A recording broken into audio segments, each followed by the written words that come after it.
Hi everybody and welcome to week 3 of the Wellbeing at Work unit. This week we're going to focus on work-life balance. So the concept of work-life balance is one that's becoming ever more prevalent in our day-to-day discourse. In today's climate where both parents work in many families due to financial necessity and or a wish to do so, time seems to be in increasingly short supply. Even for those without families, for example, people earlier in their career, a culture of working long hours and checking work emails and voicemails throughout the evening and weekends is very common, regardless of where people are in their career pathway. You may be interested to follow this link that you can see here to the HSE Northern Ireland webpage, which addresses some of these issues from the employer's perspective. It's also very likely that perceptions around work-life balance will differ depending on age, career plans, family status, and by culture and country. No doubt each of you will have very different expectations about what proportion of time and energy spent at work is desirable and related to you experiencing well-being.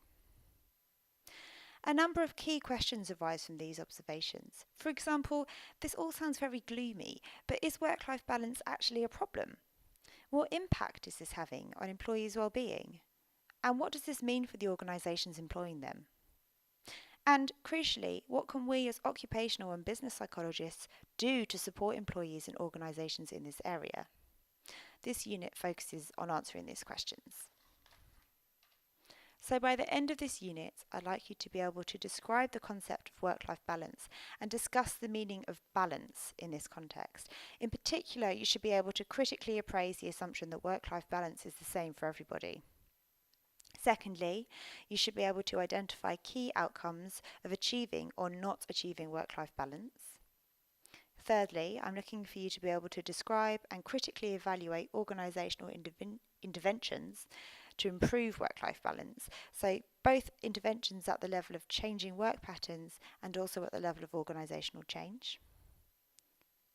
You need to be able to discuss the evidence base for the impact of teleworking on work-life balance, and we'll also look at whether blurring the boundaries between work and home is a problem and how this might be different for different genders. Lastly, I'm looking for you to be able to appraise the impact of out-of-hours technology use on work-life balance and possible moderators of these outcomes, in particular, what individual and organisational factors can influence this.